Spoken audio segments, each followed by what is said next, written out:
तव कथामृतं तप्तजीवनं कविभीरितं कल्मषापहं श्रवणमङ्गलं श्रीमदाततं भुवि गृह्णन्ति ये भूरिदा जना। শ্রী শ্রী রামকৃষ্ণ কথামৃত। আমরা বিদ্যাসাগরের বাড়ির থেকে ঠাকুর যে রওনা দিয়েছেন আগের দিন সেটা দেখেছি। সেই তারিখটা ছিল 1882 খ্রিস্টাব্দের 5ই আগস্ট শনিবার, এবং এই শনিবার বিকেল 4টে নাগাদ ঠাকুর এসে পৌঁছেছিলেন, এবং রাত্রেবেলা যখন ওখান থেকে রওনা দিচ্ছেন সেই কয়েক ঘন্টা বিদ্যাসাগর মহাশয় এবং যারা উপস্থিত সকলেই ঠাকুরের অমৃত কথা শুনেছেন, খুব আনন্দ পেয়েছেন এবং বুঝতে পেরেছেন যে এক মহামানব সেদিন ওখানে পদার্পণ করেছেন। তাই তিনি যখন রওনা দিচ্ছেন, তাকে যখন গাড়িতে চাপাতে এসেছেন, তখন সব মানুষরা অবাক হয়ে দেখছেন যে এই মহাপুরুষ কে, এই মহামানব যিনি ঈশ্বরকে এত ভালোবাসেন, ভগবানকে ভালোবাসেন এত, এই ধরনের মানুষ তো দেখতে পাওয়া যায় না। আর শুধু তাই নয়, এই মহাপুরুষের কি উদারতা, তিনি প্রত্যেক মানুষের ঘরে ঘরে যাচ্ছেন, তিনি মানুষকে বোঝাতে যাচ্ছেন, বলতে যাচ্ছেন যে মনুষ্য জীবনের উদ্দেশ্য কিন্তু ঈশ্বরকে ভালোবাসা, ভগবানকে ভালোবাসতে হবে, এটাই কিন্তু এই মনুষ্য জীবনের আসল উদ্দেশ্য। মাস্টারমশাই ইতিমধ্যে দক্ষিণেশ্বরে ঠাকুরের কাছে প্রায় মাস 6 হলো আসা যাওয়া করছেন, এবং যে দিনগুলোতে আসেন তিনি ঠাকুরের অমৃত কথা শোনেন, লিপিবদ্ধ করেন, সেগুলোই কিন্তু আমরা কথামৃতে। 5ই আগস্টের পরে আবার আমরা আজকে চলে এসেছি 13ই আগস্ট। 13ই আগস্ট তার মানে রবিবার হয়েছে, এবং সেদিন অমাবস্যা। দক্ষিণেশ্বরে ঠাকুর ভক্তদের সঙ্গে বসে আছেন, আমরা কথামৃতে পাচ্ছি শ্রীরামকৃষ্ণ কেদারাদি ভক্তর সঙ্গে কথা কইতেছেন। আজ রবিবার, অমাবস্যা, 29শে শ্রাবণ 1289, 13ই আগস্ট 1882 খ্রিস্টাব্দ, বেলা 5টা হইবে। এবং দক্ষিণেশ্বরে সাধারণত বিকেল বেলায় ওই 5টা নাগাদ, 4:30, 5টা, 3:30, 4টে ওই সময়টা এসে ভক্তরা সবাই আসতেন, এবং ভক্তরা ঠাকুরের কাছে ওই দক্ষিণেশ্বরে ছোট্ট ঘরটায় বসে ঠাকুরের মধুর কথা শুনতেন, ভগবত প্রসঙ্গ শুনতেন। সেদিন আবার একটি বিশেষ দিন, বিশেষ দিন মানে অমাবস্যা তো বটেই, তার সঙ্গেও ওই যে কেদার চাটুর্যে, শ্রীযুক্ত কেদার চাটুর্যে হালি শহরে বাড়ি, তিনি সরকারি অ্যাকাউন্টেন্টের কাজ করতেন, অনেকদিন ঢাকায় ছিলেন। সে সময় শ্রীযুক্ত বিজয় গোস্বামী তার সঙ্গে শ্রীরামকৃষ্ণের বিষয়ে আলাপ করিতেন। ঈশ্বরের কথা শুনিলেই তাহার চক্ষু অশ্রুপূর্ণ হইত। তিনি পূর্বে ব্রাহ্ম সমাজভুক্ত ছিলেন। বিজয়কৃষ্ণ গোস্বামী ব্রাহ্ম সমাজে ছিলেন, পরে ঠাকুরের সঙ্গ করেছেন, এবং তার সঙ্গে এই কেদার চাটুর্যে ঠাকুরের বিষয়ে খুব প্রসঙ্গ করতেন। ঠাকুর নিজের ওই ঘরের দক্ষিণের বারান্দাটায় ভক্তর সঙ্গে বসে আছেন। মাস্টারমশাইয়ের বিবরণটি খুব সুন্দর। আমরা যদি নিজেদেরকে একটু মাস্টারমশাইয়ের বিবরণের সঙ্গে সঙ্গে একটা কাজ করতে পারি, আমরা চলে যাব যেখানে মাস্টারমশাই নিয়ে যাবেন, আমরাও যেন মনে মনে ওই লীলা, ওই ঠাকুরের লীলা চিন্তন করতে করতে এখন আমরা দক্ষিণেশ্বরে পৌঁছে যাই। বিকেল 5টা, বেলা 5টা হইবে, আজকেও 5টা, 5:10 মতো হলো। তার মানে আমরা ওই সময় দক্ষিণেশ্বরে ঠাকুরের কথা শুনতে গেছি। এই তো ঠাকুরের কথাই তো শুনছি, ঠাকুরই তো আমাদের কৃপা করে বোঝাচ্ছেন। দেখুন ঠাকুর মাস্টারমশাই কি সুন্দর বলছেন, ওই ঘরটাতে ভক্তর সঙ্গে বসে আছেন, কিন্তু কয়েকজন ভক্তের কথা, একেবারে সব ভক্তের নাম বলছেন না, তিনি বলছেন রাম, মনমোহন, সুরেন্দ্র, রাখাল, ভবনাথ, মাস্টার প্রভৃতি অনেক ভক্তেরা উপস্থিত আছেন। দেখুন, মাস্টার মানে তিনি নিজে শ্রীমৎ, কিন্তু তিনি আলাদাভাবে তো বলছেন না। আসলে এটাই তো কথামৃতে মাস্টারমশাইয়ের বৈশিষ্ট্য, ওই যে তার অহংটি চূর্ণ হয়ে গেছে, সবার সঙ্গে তিনিও বসে আছেন। আর এই রামচন্দ্র দত্ত তার সম্বন্ধে বলতে গিয়ে বলছেন, কেদার আজ উৎসব করেছেন, সমস্ত দিন আনন্দে অতিবাহিত হইতেছে। রাম একটি ওস্তাদ আনিয়াছিলেন, তিনি গান গাইয়াছেন। গানের সময় ঠাকুর সমাধিস্থ হইয়া ঘরের ছোট খাটটিতে বসিয়াছিলেন। মাস্টার ও অন্যান্য ভক্তেরা তাহার পাদমূলে বসিয়াছিলেন। দেখুন, মাস্টারমশাই যে বিবরণটি দিচ্ছেন তাতে ভক্তরা সবাই, মানে আমরা সকলেই ওই ঠাকুরের চরণতলে বসে আছি। ঠাকুর সেই কথা বলছেন, আমরা ঠাকুরের সেই অমৃত কথা শুনছি, সেটাই কিন্তু শ্রী শ্রী রামকৃষ্ণ কথামৃত। এবং ঠাকুর যখন বলছেন, ওই গান শুনতে শুনতে তিনি সমাধিতে চলে গেছেন। সেখানে এই ঠাকুর যখন আবার সমাধি থেকে ফিরে আসছেন, তখন ঠাকুর কথা বলতে বলতে সমাধি তত্ত্ব বুঝাইতেছেন, বলিতেছেন সচ্চিদানন্দ হলে, সচ্চিদানন্দ লাভ হলে সমাধি হয়, সচ্চিদানন্দ লাভ হলে সমাধি হয়। ঠাকুর এই সমাধি কথাটা বলতে গিয়ে যেটা বোঝাচ্ছেন, ঠাকুরের নিজের মুহুর্মুহুর সমাধি হতো, প্রায়ই সমাধি। যখন কেশবচন্দ্র সেনের সঙ্গে প্রথম দেখা হয়, তখন এটি গান গাইতে গাইতেই তিনি সমাধিতে চলে যান। কেশব সেন তিনি নিজে পণ্ডিত মানুষ, জ্ঞানী মানুষ, তিনিও মহাপুরুষ, কিন্তু তিনি এই সমাধি ব্যাপারটাতে দেখতে তো অভ্যস্ত নন, তিনি বিস্মিত হয়ে গেছেন। তখন এমন অবস্থা, ঠাকুর কামারপুকুরে এসছেন, ঠাকুরের সম্বন্ধে কি রটে গেল আশেপাশে গ্রামে, না একজন অদ্ভুত লোক এসছে গায়ে, গায়ে এক অদ্ভুত লোক এসছে, দিনে 7 বার বাঁচে 7 বার মরে। আসলে ওই যে উনি সমাধিতে চলে যান, সেই বিষয়টা তো মানুষ বুঝতে পারবে না। আমরা সাধারণ মানুষ সমাধিতে বুঝবো কী করে? দেখুন, আমাদের সাধারণ মানুষের যদি চোখের কাছে এই একটু আঙুল নিয়ে আসায়, দেখবেন যে কোনো মানুষেরই আঙুলটা চোখের কাছে নিয়ে এলেই হলো, টাচ হয়নি, তাতেই দেখবেন চোখের পাতা বন্ধ হয়ে যাবে। কিন্তু ঠাকুরকে ডাক্তার মহেন্দ্রলাল সরকার পরীক্ষা করেছেন।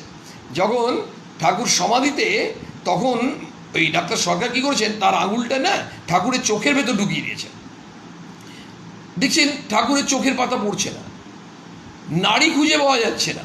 মানে একটা মানুষ যদি মৃত হয়, তার যা যা লক্ষণ, সেই লক্ষণগুলো দেখা যাচ্ছে, অথচ তিনি মৃত নন।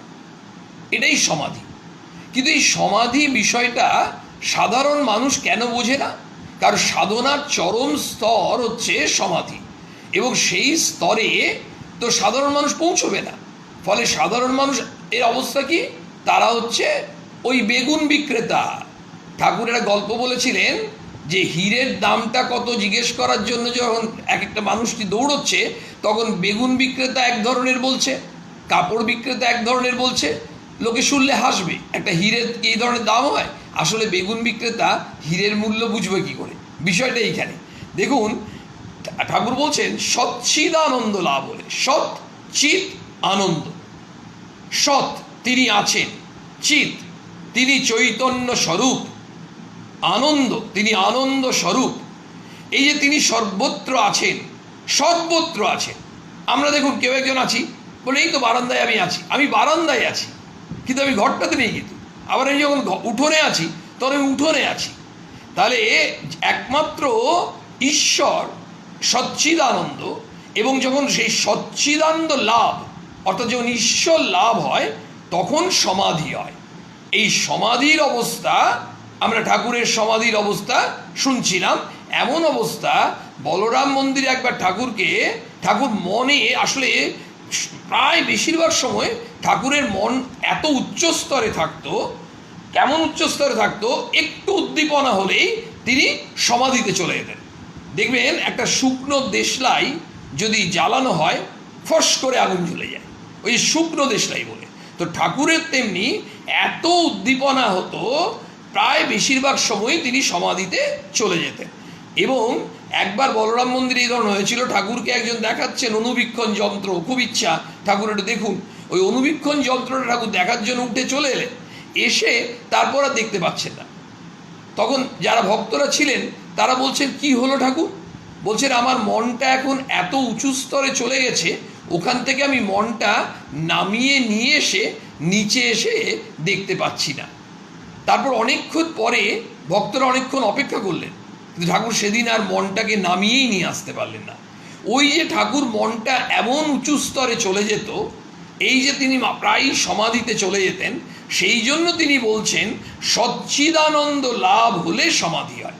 এই সমাধি তত্ত্বটা তিনি ভক্তদেরকে বোঝাচ্ছেন। তারপর বলছেন তখন কর্মত্যাগ হয়ে যায়। ওই যে কর্মত্যাগ হয়ে যায়, দেখুন ওই যে বলছিলেন না, পুজো, যাগ, যজ্ঞ, হোম, আমরা আগে শুনেছি বিদ্যাসাগর মহাশয় ঠাকুর বলছেন। তার মানে এগুলো হচ্ছে কর্ম। বলছেন যে এইসব কর্মের আর দরকার হয় না। যখন তুমি ঈশ্বরকে ভালোবাসবে, তখন আর তোমার এইসব দরকার হবে না।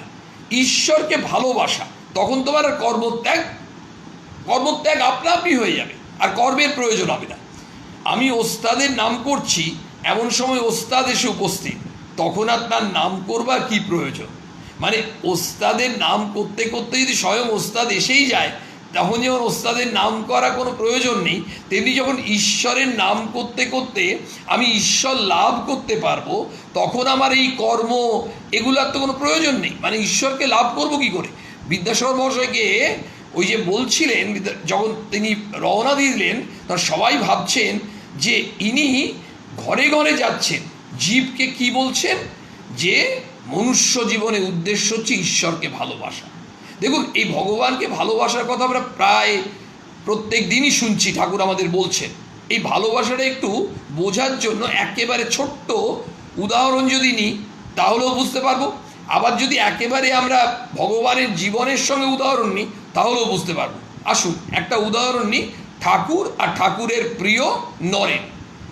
ঠাকুরের নরেনের প্রতি কেমন ভালোবাসা দেখুন। নরেন নরেন ন ন ন বলতে বলতেই তিনি সমাধিতে চলে যান। মানে নরেন পর্যন্ত বলতেন না, বলতে পারতেন না। ওই নরেনকে দূর থেকে দেখেছেন, নরেন আসছে, ন ন সমাধি চলে গেছে। বলছেন আমার ভেতরটা নরেনকে না দেখলে আমার ভেতরটা গামছা নিংড়োর মতো হয়, এত কষ্ট ঠাকুরের। আর নরেনের কি ভালোবাসা দেখুন ঠাকুরের প্রতি, মানে দুজনের প্রতি কি অহেতুকী ভালোবাসা। এই যে ভক্ত ভগবানকে ভালোবাসছে, আসুন নরেনের ভালোবাসা ওই ঘটনাটা আমরা একটু মনে করে নিই। একবার ঠাকুর তো নরেন বলতেই পাগল, মানে তিনি তো তাকিয়ে থাকতেন নরেন কখন আসবে। আর সেই ঠাকুরই স্বয়ং শ্রীরামকৃষ্ণই একবার কি করলেন, হঠাৎ নরেনের সঙ্গে কথা বলা বন্ধ করে দিলেন। নরেন আসছেন, নরেন কি দক্ষিণেশ্বর আসছেন, ঠাকুর অন্যদের সঙ্গে কথা বলছেন। দেখুন আগে কি করতেন, বেশি কথা নরেনের সঙ্গেই বলতেন। বেশিরভাগ সময় আমরা দেখতে পাই নরেনের দিকে তাকিয়েই ঠাকুর কথা বলছেন, অথচ হঠাৎ তিনি কথা বলা বন্ধ করে দিলেন। কিন্তু নরেন আসা বন্ধ করলেন না, তিনি আসছেন, প্রতিদিনই আসছেন, ঠাকুরের কাছে বসছেন, ঠাকুর কথা বলছেন, শুনছেন।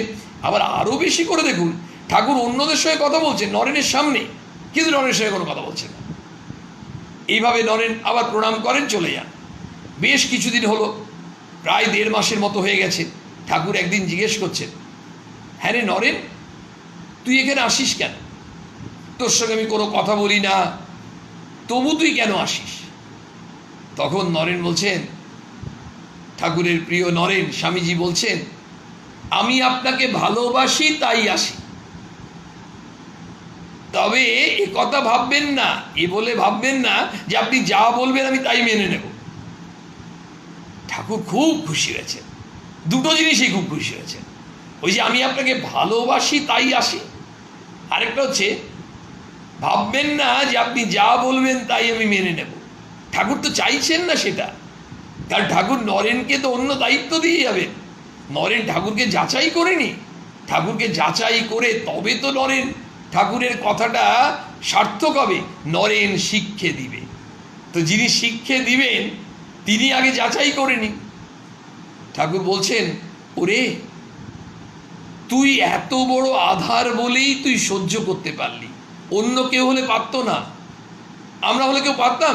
আমরা যেতাম, আর যদি তিনি আমাদের সঙ্গে কথা না বলতেন, 1 দিন 2 দিন হতো, তারপর বলতাম দরকার নেই, মানে ভগবান ঠিক আছে কিন্তু আমার যাওয়ার দরকার নেই। আসলে ঠাকুর স্বয়ং বলছেন, তুই এত বড় আধার বলে তুই সহ্য করতে পারলি, অন্যরা কেউ পারত না। এই হচ্ছে অহেতুকী ভালোবাসা। কেমন ভালোবাসা জানেন? ঠাকুরের যখন শরীর গেছে, তারপরে স্বামীজি রাত্রেবেলায় গোপনে এত কাঁদতেন, ভোরবেলায় উঠে দেখা যেত তার বালিশটা ভিজে যেত।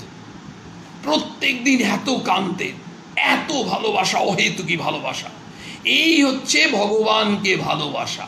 এই ভালোবাসার কথাই ঠাকুর বলছেন, যে ভালোবাসা শুধু ভালোবাসার জন্য, এর সঙ্গে কোনো কিছু স্বার্থ নেই, কোনো কামনা নেই, কোনো বাসনা নেই। নরেনের কোনো চাহিদা ছিল না, নরেনের কোনো স্বার্থগন্ধ ছিল না, শুধু তিনি ভালোবাসতেন ভালোবাসার জন্যই। ঠাকুর নরেনকে ভালোবাসছেন শুধু ভালোবাসার জন্য। এটাকেই বলে অহেতুকী ভালোবাসা। বলছেন, মৌমাছি ভনভন করে কতক্ষণ? ঠাকুর বলছেন, যতক্ষণ না ফুলে বসে।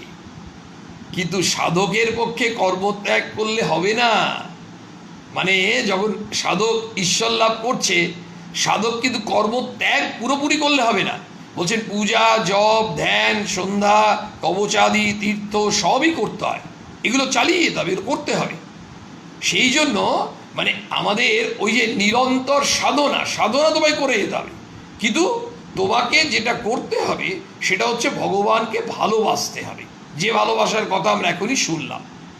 লাভের পর যদি কেউ বিচার করে, সে যেমন মৌমাছি মধু পান করতে করতে আধো আধো গুনগুন করে। মৌমাছি কেমন করে আমরা দেখেছি, যে মধুপান করছে, করতে করতে কিন্তু আবার গুণগান করছে। তেমনি কেউ যদি লাভের পর মানে সচ্চিদানন্দ লাভ, এই লাভের পরে যদি কেউ বিচার করে, ওস্তাদরা বেশ গান গাইয়াছিলেন, ঠাকুর প্রসন্ন হইয়াছেন, রামচন্দ্র দত্ত ওস্তাদ দিয়ে এসেছিলেন, তাহাকে বলিতেছেন যে মানুষে একটি বড় গুণ আছে, যেমন সঙ্গীত বিদ্যা, তাতে ঈশ্বরের শক্তি আছে বিশেষ রূপে। আমরা বিদ্যাসাগর ঠাকুরকে একটা প্রশ্ন করেছিলেন, ওটা একটু মনে করিনি। ঠাকুরকে জিজ্ঞেস করেছিলেন, আচ্ছা ভগবান কি কাউকে বেশি শক্তি দিয়েছেন, কাউকে কম শক্তি দিয়েছেন? তখন ঠাকুর বলেছিলেন যে ঈশ্বর সর্বভূতে আছে। ওই যে স্বামীজির সেই কবিতা, ব্রহ্মতে কীট পরমাণু সর্বভূতে সেই প্রেমময়। বলছেন বিভু সর্বভূতে আছে, কিন্তু শক্তি বিশেষ নিয়ে ঠাকুর মজা করে বলেছিলেন, যদি তাই না হয় তাহলে কি তোমার দুটো শিং বেরিয়েছে, লোকে তোমাকে তো মানে? তোমার ভেতরে ওই দয়া আছে, ভালোবাসা আছে, তোমার এই গুণের জন্যই তো লোকে তোমাকে মানে। তার মানে ওই যে লোকে যাকে মানে না, দেখবেন বহু লোক কোনো মানুষকে খুব সম্মান করে, শ্রদ্ধা করে, মন থেকে অন্তর থেকে করে, তার মানে ওই মানুষটির মধ্যে ভগবানের কোনো বিশেষ শক্তি আছে, নাহলে ওই মানুষটাকে মানছে কেন? বিদ্যাসাগরকে কেন মানছে লোকে? লোকে মাননি করছে কেন? ঠাকুর বললেন তোমার কি দুটো শিং বেরিয়েছে, তোমার মধ্যে এমন কিছু কিছু গুণ আছে, ওই ঈশ্বরীয় গুণ, তার জন্য তোমাকে লোকে মানে, লোকে তোমাকে ছুটে আসে। বলছেন ওই ওস্তাদের গানটা শুনে এত খুশি হয়েছেন, ওস্তাদকে বলছেন ঠাকুর, বলছেন যে মানুষে একটি বড় গুণ আছে, যেমন সঙ্গীত বিদ্যা, তাতে ঈশ্বরের শক্তি আছে বিশেষ রূপে। দেখুন কথাটা কিন্তু কত সত্য, ঠাকুর বলছেন সে তো সত্য হবে। তার থেকে বড় কথা হচ্ছে আমরা সাধারণ মানুষ, আমরা তো অতটা বিচার করতে পারবো না, আর বিচার করতে যাওয়ার দরকারও নেই। একজন মানুষ যিনি সঙ্গীতে বিশেষজ্ঞ, অসাধারণ সঙ্গীত করেন, মানে একেবারে মন ভরিয়ে দেন সবার, সেই মানুষটির মধ্যে নিশ্চয়ই ওই ঈশ্বরের একটি বিশেষ শক্তি আছে বলে ওই সঙ্গীত মানুষের ওই হৃদয়ে তন্ত্রিতে গিয়ে লাগছে। এমনি সঙ্গীত তো অনেকেই করে, তারপরে তার মধ্যে ভগবানের একটি বিশেষ শক্তি আছে। এবার ওস্তাদ জিজ্ঞেস করছেন, মহাশয় কি উপায়ে তাকে পাওয়া যায়? তিনি তো শুনলেন যে ঈশ্বরের শক্তি আছে, ওই ওস্তাদের মধ্যে আছে, কিন্তু ওস্তাদ আসল জিনিসটি চাইছেন, মোক্ষম প্রশ্নটি করেছেন। বলছেন মহাশয় কি উপায়ে তাকে পাওয়া যায়, ঈশ্বরকে পাবো কি করে? এই প্রশ্ন তো আমরা কথামৃতে বিভিন্ন জায়গায় দেখছি। মাস্টারমশাই জিজ্ঞেস করেছেন ঈশ্বরে ভক্তি কিভাবে হয়? শ্রীরামকৃষ্ণ, ভক্তি সার, ঈশ্বর তো সর্বভূতে আছেন, তবে ভক্ত কাকে বলি? দেখুন ঠাকুর বারবার বলছেন, ঠাকুর কিন্তু কর্মযোগ মানে কর্মপথ যেটা, বা জ্ঞানযোগ বা জ্ঞান পথ, কোনোটাকে নিন্দা করছেন না, কিন্তু বলছেন যে সাধারণ মানুষের পক্ষে ভক্তি পথটাই সহজ। ঠাকুর কিন্তু নিজে বলছেন যে সাধারণ মানুষের পক্ষে ভক্তি পথটা সোজা। এই যে ভক্তি সার, বারবার ঠাকুর গুরুত্ব দিচ্ছেন। জ্ঞান পথও একটা পথ, কর্মপথও একটা পথ, কোনো পথকে ঠাকুর কিন্তু নিন্দা করছেন না, অবহেলা করছেন না, অবজ্ঞা করছেন না, সব পথই পথ। ব্যাপারটা কি? ব্যাপারটা হচ্ছে গন্তব্যস্থল একটাই, ওই গন্তব্যস্থলে পৌঁছানোর রাস্তা অনেক। আমরা যেমন একজন মানুষ ভাবলেন আসানসোল থেকে কলকাতা যাবেন, তো ঠিক আছে কলকাতা যাবেন, গন্তব্যস্থল কলকাতা। যদি কলকাতাই গন্তব্যস্থল হয়, যদি করুণাময়ী গন্তব্যস্থল হয় কলকাতা সল্টলেক, তাহলে সেই মানুষটা আসানসোল থেকে করুণাময়ীর বাসে চাপতে পারেন, উনি আসানসোল থেকে হাওড়ার ট্রেনে যেতে পারেন, হাওড়া থেকে করুণাময়ীর বাসে যেতে পারেন। আসানসোল থেকে শিয়ালদা ট্রেনে যেতে পারেন, ওখান থেকে বাসে করে যেতে পারেন, বিভিন্নভাবে হয়তো স্প্ল্যানেড চলে গেলেন বাসে, ওখান থেকে মেট্রো ধরে গেলেন কিছুটা, তারপর আবার হয়তো বাসে করে গেলেন, বিভিন্নভাবে পৌঁছলো, কিন্তু পৌঁছলেন আলটিমেটলি করুণাময়ীতে। ঠিক একইভাবে ঠাকুর বলছেন গন্তব্যস্থল একই, কিন্তু পথ বিভিন্ন, রাস্তা বিভিন্ন। কিন্তু ভক্তিতে কেন ঠাকুর বেশি গুরুত্ব দিচ্ছেন আমাদের জন্য? বলছেন সাধারণ মানুষের জন্য ভক্তিপথটা সহজ। তখন বলছেন তবে ভক্ত কাকে বলি? যার মন সর্বদা ঈশ্বরেতে আছে। তাহলে ভক্তকে, ঠাকুর বলছেন ভক্তকে, সেই ভক্ত খানদানি চাষা। ঠাকুর বলছেন না, খানদানি চাষা হচ্ছে ভক্ত। মানে যদি কয়েক বছর চাষ নাও হয়, বৃষ্টি হলো না বা ইত্যাদি, খানদানি চাষা কিন্তু চাষ ছাড়বে না। ঠিক ভক্ত যে প্রকৃত ভক্ত হবে, সে কিন্তু ঈশ্বরের নাম ছাড়বে না, ওই মনটি ঈশ্বরে দিয়ে রাখবে। সেই জন্য ঠাকুর বলছেন নারদিয়া ভক্তি। নারদিয়া ভক্তি কেন বলছেন?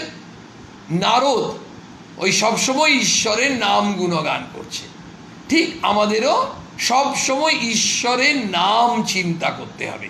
বলছেন যার মন সর্বদা ঈশ্বরেতে আছে, মানে কাজ করছে কিন্তু মনটা ঈশ্বরেতে। সেই ঠাকুর কি সুন্দর উপমা দিয়েছেন, যে যখন একটা পিঠে কোনো ফোড়া হয়েছে, তখন যার পিঠে ফোড়া হয়েছে কাজটা ঠিক করছে। একজনের পিঠে যদি ফোড়া হয়, তাই নিয়েও তাকে অফিস যেতে হচ্ছে, অফিসে কাজ করছে, ফাইল দেখছে, সই করছে, করে একটা চিঠি লিখতে হচ্ছে, ড্রাফট করতে হচ্ছে, কিন্তু মনটা ওই ফোড়ার দিকে আছে। কেন? কারণ ফোড়াটা তাকে জানান দিচ্ছে তো। আর বাইরে যারা আছে তারা বুঝতে পারছেন। দেখুন অপোজিটের চেয়ারে যিনি আছেন তিনি বুঝতে পারছেন না যে এই মানুষটি বেশ হাসছে, কথা বলছে। তা যার পিঠে ফোড়াটা হয়েছে সেই ফোড়ার যন্ত্রটা তো তিনি ভোগ করছেন, তিনি জানেন। সুতরাং মনটা ফোড়াতে আছে, কাজটা করছেন। ঠাকুর সেখানে বলছেন ওই মনটা সর্বদা ঈশ্বরেতে রাখবে, তুমি কাজ করে যাও, সংসারে কাজ করে যাও। আর অহংকার অভিমান থাকলে হয় না। বারবার বারবার ওই যে সাবধান করে দিচ্ছেন, অ্যালার্ট। ওই যে 440 ভোল্ট, আমরা দেখি অনেক সময় ডেঞ্জার লেখা থাকে, 440 ভোল্ট, এটা কঙ্কালের ছবি। এই যে সাবধান, এই যে সাবধান বাণী আমাদেরকে সতর্ক করছেন ঠাকুর, বারবার সতর্ক করছেন। আচ্ছা বারবার সতর্ক করছেন কেন? কথামৃতে দিবেন কত জায়গায় আমরা এই আমি, কাঁচা আমি, তারপর অহংকার, কর্তৃত্ব অভিমান, বিভিন্ন জায়গায় বিভিন্নভাবে আছে, অসত্য কাজে ফেকড়ি। তাহলে এতবার করে কেন বলার দরকার হচ্ছে? আমরা যতবারই শুনি না কেন, আসলে আমাদের কি সত্যি, ধরুন কথামৃত যদি আমরা 50 বারও পড়ি, তাতে কি আমাদের অহংকার চলে যাবে? আসলে যতক্ষণ না আমাদের ওই অহংকার ত্যাগ করার জন্য নিরন্তর ব্যাকুল হয়ে তার কাছে প্রার্থনা করতে হবে, এবং একইভাবে আমাদের নিরন্তর চেষ্টা করতে হবে। ধরুন একজন খুব ভালো গান করেন, তাকে তো লোকে বাহবা দেবে, খুব সুন্দর গান করো, কিন্তু তার কত বড় মানে পরীক্ষা, কত বড় কাজ দেখুন। ওই শুনছে, কিন্তু শুনে আবার ঈশ্বরের চরণে নিবেদন করতে হবে যে সমর্পণ, আমি তো গান করছি না, তুমি অশেষ কৃপা করে আমাকে দিয়ে করাচ্ছ। এই যে আমরা যন্ত্র স্বরূপ প্রত্যেকে, এই যে এই মুহূর্তে আমরা সবাই যন্ত্র, এই যন্ত্রকে দিয়ে যখন আমাদের কোথাও বারোয়ারি পুজো হয়, দুর্গা পুজো হয়, ধরুন একটা বড় দুর্গা পুজো, এই বড় দুর্গা পুজোতে যিনি ওই ঠাকুরের বাসন মাজছেন 4 দিনই, ওই 4 দিনই কিন্তু তাকে বাসন মাজার সুযোগ দেওয়া হয়েছে 2 জন বা 3 জনকে। যারা ভোগে রান্না করেন, যারা ফল কাটেন, যারা ফুল নিয়ে আসেন, অর্ঘ্য ব্যবস্থা করেন, যারা পুরোহিত মশাইয়ের সাহায্য করেন, প্রত্যেকে কিন্তু ওই মায়ের যন্ত্র হিসেবে কাজ করছেন। এটা কিন্তু পরম সৌভাগ্য যে ঠাকুরের মায়ের ভোগ রান্না করার সুযোগ পেয়েছে। দেখুন বলছেন অহংকার অভিমান থাকলে হয় না, আমি রূপ ঢিপিতে ঈশ্বরের কৃপারূপ জল জমে না, গড়িয়ে যায় আমি যন্ত্র। ওই যে ঠাকুর বললেন ঢিপি, ঢিপি আমরা সবাই দেখেছি, আর ঢিপিতে যদি জল দেওয়া হয় জলটা কিন্তু জমবে না, গড়িয়ে যাবে। এখানে ঢিপির আগে ঠাকুর বললেন আমি রূপ ঢিপিতে। এই আমি যেমন বলছেন, একবার উপমা দিতে গিয়ে ঠাকুর বলছেন যে চুম্বক, এই চুম্বক এর কাছে ছুঁচটা নিয়ে আসা হয়, তাহলে চুম্বক ছুঁচটাকে টেনে নেয়। তারপর বলছেন ঈশ্বর রূপী এই ঈশ্বর যেন চুম্বক আর ছুঁচ যেন মন, এই মনটাকে টেনে নেবে। কখন? যখন এই ছুঁচে কাদামাটি থাকবে না, তারপরে মনটায় যখন মলিনতা থাকবে না, এই যে অহংকার বলুন, অভিমান, স্বার্থ চিন্তা, এই ধরনের যেগুলো লোভ, কাম, ক্রোধ ইত্যাদি, এগুলো যত চলে যাবে তত কিন্তু পরিষ্কার হবে, তত ওই ছুঁচটা মানে মনটাকে ঈশ্বর টানবে। চুম্বক, ছুঁচ, ঈশ্বর, মন। এখানে কি বললেন? ঢিপি, ঢিপিটা কি? আমি রূপ ঢিপি। সেখানে কি জল? ঈশ্বরের কৃপারূপ জল। সেটা জমবে না, গড়িয়ে চলে যাবে। কেন? কারণ ঢিপিটা তো আমি, মানে তখন এই যে সেই জন্য আমি যন্ত্র, এইটা হচ্ছে আমি যন্ত্র যদি হয় তাহলে স্বাভাবিকভাবেই তুমি আমাকে সব করছো, অর্থাৎ তোমার চরণে নিজেকে সমর্পণ করা। তখন কেদারাদি ভক্তদের প্রতি বলছেন ঠাকুর, সব পথ দিয়ে তাকে পাওয়া যায়, সব ধর্মই সত্য। এই যে সব ধর্মই সত্য, এটাই কিন্তু বিশ্ব ধর্ম মহাসম্মেলনে শিকাগোতে স্বামীজি ঠাকুরের এই বার্তা পৌঁছে দিয়েলেন, যত মত তত পথ। এবং যখন অন্যান্যরা বিভিন্ন ধর্মের প্রতিনিধিরা নিজের ধর্মকে শ্রেষ্ঠ বলছিল, স্বামীজি কিন্তু সেখানে ঠাকুরের বার্তা পৌঁছে দিয়ে এস্টাবলিশ করলেন যে প্রত্যেকটি ধর্মই কিন্তু এক কথা বলছে, সব ধর্মই সত্য। এবং সেই জন্য বারবার তিনি বলেছেন সহিষ্ণুতা নয় গ্রহিষ্ণুতা, টলারেন্স নয় অ্যাকসেপ্টেন্স। স্বামীজির বক্তৃতাতে আমরা পাচ্ছি। এখানে ঠাকুর বলছেন সব পথ দিয়ে তাকে পাওয়া যায়, সব ধর্মই সত্য। ছাদে ওঠা নিয়ে বিষয়, ওই যে আমাদের বিষয়টা হচ্ছে ঈশ্বরের কাছে পৌঁছনো। বিভিন্ন ওই গন্তব্যস্থলটা ভগবান, পথ বিভিন্ন হতে পারে। বলছেন মানে পথ মানে কর্মপথ, জ্ঞান পথ, ভক্তি পথ, বিভিন্ন পথ। আবার ভক্তির মধ্যে অনেক ভাব আছে, প্রেমা ভক্তি, বৈধি ভক্তি, বিভিন্ন রকম পথ ভাগ আছে।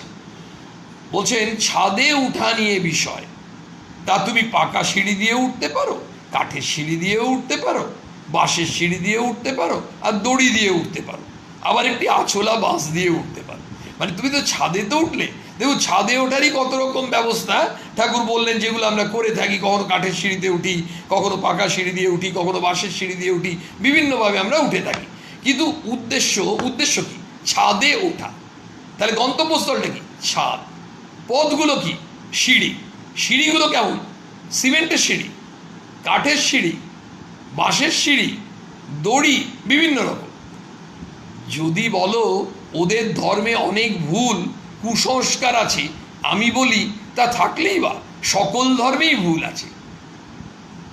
অনন্ত ভাবময় শ্রীরামকৃষ্ণ ঠাকুরের সম্বন্ধে স্বামীজি এক জায়গায় বলছেন, স্বামীজিকে তার শিষ্য জিজ্ঞেস করছেন যে এত এত যে কাজ করে এলেন তাতে লাভটা কি হলো? তখন স্বামীজি বলেছিলেন, শোন, তোরা কিছুমাত্র লাভ বুঝতে পারবি। ঠাকুরের এই উদার ভাব পৃথিবীর লোককে নিতে হবে, পৃথিবীকে নিতে হবে, এবং একদিন এই প্রবল বন্যা মুখে সকলকে ভেসে যেতে হবে। ঠাকুরের উদার ভাব, কোন ভাব উদার? যে ভাব বলে না যে আমি শ্রেষ্ঠ, যে ভাব বলে তুমি আমি সবাই সমান, তোমাকে আমি গ্রহণ করব, বর্জন করব না। ঠাকুরের ভাবে দেখুন সবসময় গ্রহিষ্ণুতা, কোথাও কিন্তু বর্জন নেই। ঠাকুরের ভাবে সবসময় কিন্তু সংযোজন, বিয়োজন নেই। ঠাকুরের ভাবে সবসময়ই হচ্ছে সব ধর্মই সত্য। একটি ধর্ম আরেকটি ধর্ম থেকে উন্নত বা ভালো, এটা কিন্তু ঠাকুর কখনো বলছেন না। সে তো বলছেন যদি বলো ওদের ধর্মে অনেক ভুল আছে, কুসংস্কার আছে, আমি বলি, ঠাকুর বলছেন তা থাকলেই বা সকল ধর্মেই ভুল আছে। শুধু একটা ধর্মেই ভুল আছে তা তো নয়, সব ধর্মে ভুল আছে। ঠাকুর বুঝিয়ে দিচ্ছে যে তুমি ভেবো না যে তোমার ধর্মটাই শ্রেষ্ঠ। আমাদের যত ধর্ম নিয়ে এই যে দ্বন্দ্ব চলে, দাঙ্গা চলে, এই দাঙ্গার মধ্যে আসলে আমরা কি এস্টাবলিশ করতে চাই? আমরা নিজেরাই ধর্ম বুঝি না। কোনো ধর্ম বলছে আমাদের ধর্মই ভালো, আমরা যেটা করছি সেটা ঠিক করছি। ওই ধর্মের লোকরা ধর্ম কি বোঝে? আসলে যারা বলছে তারা তো নিজের ধর্মটা বোঝে না, সেটাই তো ঠাকুর বুঝিয়ে দিচ্ছেন আমাদের। বলছেন সকল ধর্মেই ভুল আছে, সবাই মনে করে আমার ঘড়ি ঠিক যাচ্ছে। আসলে দেখুন, আমাদের প্রত্যেকেই মনে করি কি আমার ঘড়িটা ঠিক যাচ্ছে। যখন আমার ঘড়িটা ঠিক যাচ্ছে কি যাচ্ছে না আমাদের সন্দেহ হয়, আমাদের কি করা উচিত? অন্য একজনকে জিজ্ঞেস করা, আচ্ছা দাদা আপনার ঘড়িটা কটা বাজে, কিংবা ভাই দেখো তো তোমার ঘড়িতে কটা বাজে। আমরা একটু মিলিয়ে নেওয়ার চেষ্টা করি, আরেকজনের ঘড়ির সঙ্গে বা আরও দুজনের ঘড়ির সঙ্গে সময়টা মিলিয়ে নিয়ে নিজের ঘড়িটা দেখার চেষ্টা করি। তাহলে আমার ঘড়িটাই ঠিক, এই ধরনের ভ্রান্ত ধারণা থেকে বেরিয়ে আসা যাবে। আর আমার ঘড়িটাই ঠিক মানে অন্য ঘড়ি সব ভুল, তারপরে এটা তোমার অহংকার। সেখানেই ঠাকুর বলছেন সবাই মনে করে আমার ঘড়ি ঠিক যাচ্ছে, আমার ঘড়ি ঠিক যাচ্ছে, অন্য সব ঘড়ি ভুল। ব্যাকুলতা থাকলেই হলো, তার উপর ভালোবাসা টান থাকলেই হলো। ভগবানের উপর ভালোবাসা, নরেনের ভালোবাসা দেখলাম তো। ভগবানের কাছে কি চাইতে এসেছিলেন নরেন? নরেন পরিষ্কার বললেন, কেন আসিস রে তুই, তোর সঙ্গে কোনো কথা বলি না। ভগবান নরেনকে জিজ্ঞেস করছেন, ঠাকুর যখন এই প্রশ্ন করছেন তখন স্বামীজি উত্তর দিচ্ছেন, আমি আপনাকে ভালোবাসি তাই আসি। Very simple answer, very simple answer, কিন্তু একেবারে অন্তরের অন্তঃস্থল থেকে প্রিসাইজ আনসার, একেবারে ছোট্ট সহজ অকপট উত্তর। একবার ঠাকুরকে হাজরা মশাই জিজ্ঞেস করেছিলেন ভক্ত, যে আচ্ছা ভগবানকে যে তাকে যে প্রার্থনা করা হয় তিনি শোনেন? তখন ঠাকুর বলেছিলেন 100 বার, তবে যদি প্রার্থনা আন্তরিক হয়। শোনেন নয়, 100 বার শোনেন। ঠাকুর বলছেন আন্তরিক মানে অকৃত্রিম অকপট প্রার্থনা, যেটা একেবারে অন্তরের ভেতর থেকে আসছে এবং সেই প্রার্থনায় কোনো কৃত্রিমতা নেই, একেবারে সহজ সরল অকপট প্রার্থনা, সেটা ঠাকুর বলছেন ভগবান শোনেনই শোনেন নয়, 100 বার শোনেন। বলছেন তার উপর ভালোবাসার টান থাকলেই হলো। ওই ভগবানকে ভালোবাসতে হবে, তখন কিন্তু কোনো কিছুর জন্য নয়। ভগবান আমি তোমাকে ভালোবাসবো যদি আমার চাকরিটা হয়, ভগবান আমি তোমাকে ভালোবাসবো যদি আমি যে ইনভেস্টমেন্ট টাকাটা করেছি তাতে কোনো লস না হয়, মিউচুয়াল ফান্ড, কিন্তু কোনো লস না হয়।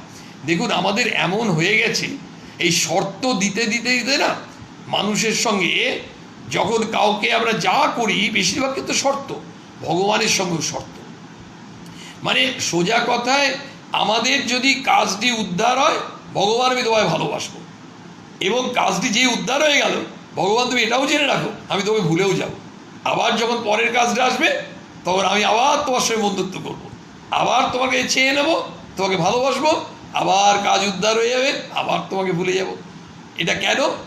আমরা যখন মানুষরা সমাজে বাস করি এইভাবেই সম্পর্ক তৈরি করি এবং সম্পর্ক এইভাবেই ভেঙে দিই। ভগবানের সঙ্গে সম্পর্ক অন্য ধরনের সম্পর্ক ঠাকুর পাতাতে বলছেন।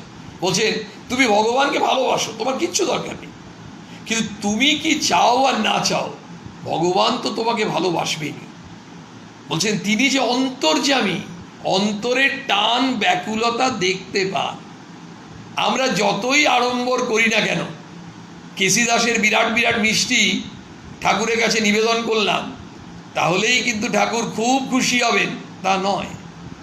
আমরা তিনি যেহেতু অন্তর্যামী, ওই যে রামদত্ত একদিন তার ঘরে বসে বলছেন, লাটু মহারাজ শুনেছিলেন কি, ভগবান মন দেখেন, কে কি করেন, কে কোথায় থাকেন, কে কি কাজ করেন সেটা দেখেন না, মন দেখেন।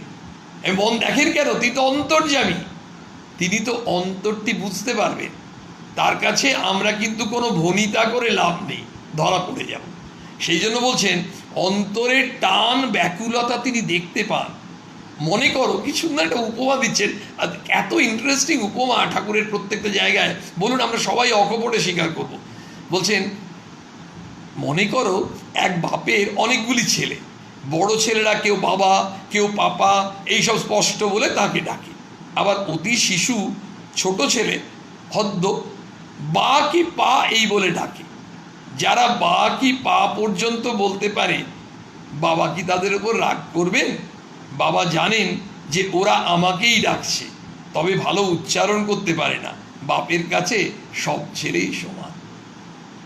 কি অসাধারণ উপমা, কি সহজ, একেবারে এত সহজ করে বলছেন আমাদের জন্য। আর ঠাকুর করুণা করে আমাদের বুঝিয়ে দিচ্ছেন, দেখুন কি সুন্দর করে বলছেন। একজন বাবা, তার কয়েকটা ছেলে, তো যারা একটু বড় হয়েছে, 12 বছর, 14 বছর, 18 বছর, 25 বছর, তারাও বাবা ডাকছে। আবার ওই 2.5-3 বছরের বাচ্চাটা, ছোট্ট বাচ্চা, সেও তো বাবা ডাকছে। কিন্তু তারা বেশ সুন্দর করে বাবা বলছে, কেউ পাপা বলছে, যেমন হয়, অনেকে ড্যাডি বলে, বিভিন্ন জনের, খুব পরিষ্কার করে বলছে। আর ছোট্ট বাচ্চাটা বাবা বলতে গিয়ে বাপ আর বাবাটা বেরোচ্ছে না, হয়তো পাপা পা, কিন্তু বলছে বাবা কি ওই বাচ্চাটার উপর রাগ করবে? কেন রাগ করবে না? কারণ বাবা জানে সে তো আমাকেই ডাকছে। আর বাবার কাছে যে বাবা ডাকছে সেও যে পা ডাকছে সেও সে, কারণ সবাই তো বাবার ছেলে। বলছেন ঈশ্বরের তো সবাই সন্তান। তুমি ঈশ্বরকে যেভাবে চিন্তা করো, যেভাবে ঈশ্বরকে তুমি ভক্ত, মানে বিভিন্নভাবে তুমি ভগবানকে ভাবতে পারো, একটা ভাব নিয়ে এগো। তুমি ভালোবেসে তুমি তাকে ডাকছো। তুমি কত মন্ত্রতন্ত্র বলছো, কত স্তোত্র পাঠ করছো। দেখুন আমাদের গ্রাম শহর বহু জায়গায় অনেক বয়োজ্যেষ্ঠ মায়েরা আছেন বা পুরুষ ভক্তরা আছেন। অনেকেই আপনারা হয়তো তদানীন্তন সমাজে খুব পড়াশোনার চল ছিল না, মায়েরা হয়তো অনেক সময় স্কুলের গণ্ডিও পেরোননি, তাও হয়ে থাকতে পারে। এখন তারা ওই বিরাট বিরাট শাস্ত্র নাও পড়তে পারতে পারে, কিন্তু তারা খুব ভক্ত। কানে মাকে ডাকেন, ভগবানকে ডাকেন, আর চোখের জলে একেবারে কাপড় ভিজে যায়। সেই মাকে, সেই সন্তানকে কি ভগবান প্রশ্ন করবেন, তুমি শাস্ত্র পাঠ করে আমায় ডাকছো না কেন? তুমি স্তোত্র পাঠ করতে পারছো না কেন? ভগবান অন্তর্যামী, আমরা কিভাবে তাকে ডাকছি সেটা তিনি জানেন।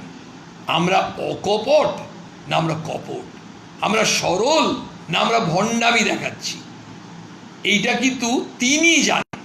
আমরা 5টা মানুষকে ঠকিয়ে দিতে পারবো, কিন্তু তাকে আমরা ঠকাতে পারবো না। এই যে তিনি সব সময় দেখছেন। আমরা মজা করে বলি, এখন দেখুন সিসিটিভি ক্যামেরা, বাবা চারিদিকে, স্কুল কলেজ বিভিন্ন জায়গায়, ইভেন শপিং মল, ছোট ছোট দোকানে আজকাল সিসিটিভি ফুটেজে ধরা পড়ে যাবে, সিসিটিভি ক্যামেরা লাগছে। কিন্তু যদি আপনি ফিরে যান 20-30 বছর আগে, তখন সিসিটিভিটা তো চলছিল। কোথায় চল সিসিটিভি, কোথায়? তখনও সিসিটিভি ছিল, এখনও সিসিটিভি আছে। সেটা হচ্ছে যে দোকানে সিসিটিভি নেই সেখানেও সিসিটিভি আছে। আসলে তিনি সবই দেখতে পাচ্ছেন। ওই ঈশ্বর, তিনি অন্তর্যামী। ওই সিসিটিভি ক্যামেরার কাছে এই সিসিটিভি ক্যামেরা, সেটা কিন্তু কোনোভাবেই আমরা তুলনা করতে যাব না। বিজ্ঞানসম্মত আমরা ব্যবস্থা করছি, সেটার প্রয়োজন আছে। ইমিডিয়েট থানাতে দিতে গেলে, পুলিশ স্টেশনে বলতে গেলে ওই সিসিটিভি ফুটেজ দেখাতে হবে, সেটা ঠিক আছে। কিন্তু তিনি আমাদের ওই মনের ভেতরটা পড়তে জানেন, সেই জন্যই তিনি অন্তর্যামী। বলছেন আবার ভক্তেরা, ঠাকুর বলছেন আবার ভক্তেরা তাঁকেই নানা নামে ডাকছে। এক ব্যক্তিকেই ডাকছে। এক পুকুরের 4টি ঘাট, উপমা দিচ্ছেন। হিন্দুরা জল খাচ্ছে, পুকুরে 4টে ঘাট। হিন্দুরা জল খাচ্ছে এক ঘাটে, বলছে জল। মুসলমানরা আরেক ঘাটে খাচ্ছে, বলছে পানি। ইংরেজরা আরেক ঘাটে খাচ্ছে, বলছে ওয়াটার। আবার অন্য লোকে এক ঘাটে খাচ্ছে, বলছে অ্যাকুয়া। এক ঈশ্বর, তার নানা নাম। দেখুন, কেউ বলেন ভগবান, কেউ বলেন গড, কেউ বলছেন আল্লাহ, যে যেভাবেই ডাকি না কেন। এবং প্রত্যেকটি ধর্মের যে প্রার্থনার ধরন, রীতিনীতি, সেটাও একই নয়। একই ঈশ্বরকে নানা নামে ডাকছেন। ডাকছেন কাকে? একই ঈশ্বর, সেই সর্বশক্তিমানকে। যিনি বলছেন আল্লাহ, আল্লাহর কাছে প্রার্থনা করছেন যে তিনি যেন আশীর্বাদ করেন যে তার ওই সমস্যা কেটে যায়। যিনি গডকে বলছেন তিনি একভাবে বলছেন, কিন্তু প্রত্যেকেই একজনকে বলছেন যিনি সেই বিপদ থেকে মানুষকে উদ্ধার করতে পারবেন। উপমা দিলেন কি? বলছেন আমরা তো সেই জলই খাই। কেউ বলে না জল খাচ্ছি, আবার বলছে কোনো ধর্মের লোক বলছে এই পানি, কেউ বলছে ওয়াটার, কেউ বলছে অ্যাকুয়া। দেখুন এখন ঘরে ঘরে অ্যাকুয়াগার্ড মেশিন আছে। ঠাকুর কবে বলেছেন অ্যাকুয়ার কথা? সেই হাইড্রোজেন আর অক্সিজেন মিলে জল, সেই জল কিন্তু জলের বিভিন্ন নাম, মানে একই জল। যদি কেউ বলে give me a glass of water, আর একজন বলছে আমাকে এক গ্লাস জল দেবেন, আসলে দুজনই যে জিনিসটা পাবেন সেটা একই। Give me a glass of water বললে ইংরেজি জল আসবে না, আর আমাকে এক গ্লাস জল দিন বললে বাংলা জল আসবে না, জল আসবে।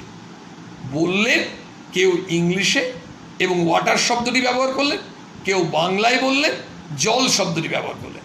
সেই জন্য ঠাকুর বলছেন এক ঈশ্বর তার নানা নাম। আমরা 13ই আগস্ট যেটা দেখছিলাম রবিবার দক্ষিণেশ্বরে, এরপরে আবার দক্ষিণেশ্বর মন্দিরে 24 আগস্ট সেদিন বৃহস্পতিবার, সেদিন দক্ষিণেশ্বর মন্দিরে ভক্ত সঙ্গে শ্রীরামকৃষ্ণ বিরাজ করিতেছেন। 9ই ভাদ্র 1289 শ্রাবণ শুক্লা দশমী তিথি। আজকাল ঠাকুরের কাছে হাজরা মহাশয়, একটু আগে আমরা হাজরা মহাশয়ের কথা বলছিলাম, ঠাকুরকে জিজ্ঞেস করেছিলেন ভগবান কি প্রার্থনা শোনেন? ঠাকুর বলেন 100 বার। এই যে আজকাল ঠাকুরের কাছে হাজরা মহাশয়, রামলাল, রাখাল প্রভৃতি থাকেন। শ্রীযুক্ত রামলাল ঠাকুরের ভ্রাতুষ্পুত্র, কালীবাড়িতে পূজা করেন। মাস্টার আসিয়া দেখিলেন উত্তর পূর্বের লম্বা বারান্দায় ঠাকুর হাজরার নিকট দাঁড়াইয়া কথা কহিতেছেন। তিনি আসিয়া ভূমিষ্ঠ হইয়া ঠাকুরের শ্রীপাদপদ্ম বন্দনা করিলেন এবং মাস্টারমশাই এসে ঠাকুরকে প্রণাম করে, ঠাকুর তখন দাঁড়িয়ে আছেন। ঠাকুর সহাস্য বদন মাস্টারকে বলিতেছেন। এবার মাস্টারমশাইকে দেখেই, শ্রীমকে দেখেই ঠাকুর খুব হাসি মুখে বলছেন, কি বলছেন? আর দু একবার ঈশ্বর বিদ্যাসাগরকে দেখবার প্রয়োজন। মানে ঈশ্বরচন্দ্র বিদ্যাসাগরকে তো একবার দেখে এলাম। ঠাকুর কিন্তু বুঝতে পেরেছেন যে একবার দেখে হবে না। কেন হবে না? কারণ বিদ্যাসাগরকে ঠাকুরের মধ্যে আরও কিছু বলার আছে, ওই একটা ভিজিটে কমপ্লিট হয়নি। ঠাকুর নিজেই তৃপ্ত নন, অথচ ঈশ্বরচন্দ্র বিদ্যাসাগর কি, তার মধ্যে কি বিশেষ বিশেষ গুণ আছে সব ঠাকুর জানেন। ঠাকুর তো জানবেনই, সেই তার সঙ্গে এটাও জানেন যে ঈশ্বরচন্দ্র বিদ্যাসাগর এর ওই ভগবানকে জানা, সেই বিষয়ে ঠাকুরকে আরও অনেক কিছু বলতে হবে। ঠাকুর যদি আরও দু একবার না দেখা করেন তাহলে ঠাকুর বলবেন কি করে? কি সুন্দর বলছেন যে আর দু একবার ঈশ্বর বিদ্যাসাগরকে দেখবার প্রয়োজন। চালচিত্র একবার মোটামুটি এঁকে নিয়ে তারপর বসে বসে রং ফলায়। দেখুন তাই তো হয়, আগে চালচিত্রটা এঁকে নেয়, তারপরে রং দিচ্ছে। প্রতিমা প্রথমে এক মেটে। ঠাকুরের উপমা দেখুন, কখনো কুমোরটুলিতে চলে যাচ্ছে না, মানে আমাদের কুমোরটুলিতে আমরা যাই না। প্রতিমা প্রথমে এক মেটে, তারপর দো মেটে, তারপর খড়ি, তারপর রং, পরে পরে করতে হয়, মানে একসঙ্গে করতে নেই। মানে বিদ্যাসাগরকে ঠাকুর সব কথা একদিনে কেন বলে আসেননি, সেটাও কিন্তু এর প্রকারান্তরে ঠাকুর বুঝিয়ে দিচ্ছেন যে স্টেপ বাই স্টেপ করতে হয়। আমাদেরও তাই, এই আধ্যাত্মিক যে উত্তরণ, আধ্যাত্মিক পথে যে আমরা এগোবো, আমরা ধাপে ধাপে এগোবার চেষ্টা করি। আমাদের কখনো ভাবার দরকার নেই যে আমরা একদম এক সঙ্গে সঙ্গে ছাদে উঠে যাব। ছাদে ওঠার জন্য সিঁড়িতে পা রেখেছি, অর্থাৎ ঈশ্বর লাভের পথে আমরা এগোচ্ছি, কারণ ঠাকুর আমাদের হাত ধরে নিয়ে যাচ্ছে। এটা আমরা মনে মনে চিন্তা করি, প্রার্থনা করি। কিন্তু ঠাকুর বলছেন প্রতিমা প্রথমে এক মেটে, তারপর দো মেটে, তারপর খড়ি, তারপর রং, পরে পরে করতে হয়, ধাপে ধাপে, একের পর এক। ঈশ্বর বিদ্যাসাগরে দেখুন একটার পরে একটা কিন্তু লিঙ্ক হয়ে যাচ্ছে। আমরা খুব ভালো করে লক্ষ্য করবো, ঠাকুর আমাদের জন্য এত সহজভাবে বোঝাচ্ছেন। একটা উপমা দিলেন, উপমা দিয়েই যাতে আমরা ধরতে পারি। বলছেন ঈশ্বর বিদ্যাসাগরের সব প্রস্তুত, কেবল চাপা রয়েছে। মানে ঈশ্বরচন্দ্র বিদ্যাসাগর যিনি বলেও এসেছিলেন তুমি তো খবর পাওনি, মানে এই যে খবর যে তার সম্বন্ধে বলেছিলেন না, যে তার অন্তরে যে সোনা রয়েছে, মানে ঈশ্বর আছেন, ভগবান তার অন্তরে আছেন, সেটা ঈশ্বরচন্দ্র বিদ্যাসাগর এখনো অনুভব করতে পারছেন না। সেই যে ঈশ্বর উপলব্ধি, ঈশ্বর অনুভূতি, সেই ঈশ্বর অনুভূতি ব্যাপারটা এখনো বিদ্যাসাগর মহাশয় হয়নি। ঠাকুর সেটা বুঝতে পারছেন। সেই জন্য ঠাকুর বলছেন ঈশ্বর বিদ্যাসাগরের সব প্রস্তুত, কেবল চাপা রয়েছে। কতকগুলি সৎ কাজ করছে, কিন্তু অন্তরে কি আছে তা জানে না। ঠাকুর যেন তার কষ্ট হচ্ছে, ঠাকুরের খুব কষ্ট হচ্ছে যে ঈশ্বর বিদ্যাসাগর এখনো জানে না তার অন্তরে কি আছে, কিন্তু জানতে তো হবে। মানে ঠাকুরের নিজেরই ভেতরটা কেমন করছে, মানে তাকে তো জানাতে হবে। কিন্তু ওই যে একদিনে কিছুটা জানিয়ে এসছেন, এবার বলছেন সেই যদি মাস্টারমশাই বললেন আর দু একবার ঈশ্বর বিদ্যাসাগরকে দেখবার প্রয়োজন আছে, মানে একবারে হয়নি সব। বলছেন কতকগুলি সৎ কাজ করছে, কিন্তু অন্তরে কি আছে তা জানে না। অন্তরে সোনা চাপা রয়েছে, অন্তরে ঈশ্বর আছেন। জানতে পারলে সব কাজ ছেড়ে ব্যাকুল হয়ে তাকে ডাকতে ইচ্ছে হয়। ওই যে আমরা বলছি বিদ্যাসাগর মশাই যখন জানতে পারবেন না যে তার অন্তরে ঈশ্বর আছেন, এটা যখন জানতে পারবেন, এটা বুঝতে পারবেন, ঠাকুর বলছেন তখন আর অন্য কোনো কাজই করতে ইচ্ছে করবে না। তখন খালি ওই ব্যাকুলতার সঙ্গে ঈশ্বর চিন্তা। আমাদের সাধারণ মানুষেরও তাই, আমরা কাজ করছি, সব কিছু করছি, সাধে ঠাকুর বললেন এক হাতে আর এক হাতে সংসার। আর যখন সংসারে কাজ শেষ হয়ে যাবে, দু হাতে ঈশ্বরকে ধরো, মনে প্রাণে ঈশ্বর চিন্তা করো। আরে সংসার তো করলে, সংসারে কাজ দায় দায়িত্ব তো করলে, সংসারী মানুষরা ওখান থেকে বেরোতেই পারে না। এমন একটা জায়গা, সেই মোহতে, সেই মায়া জালে জড়িয়ে থাকে।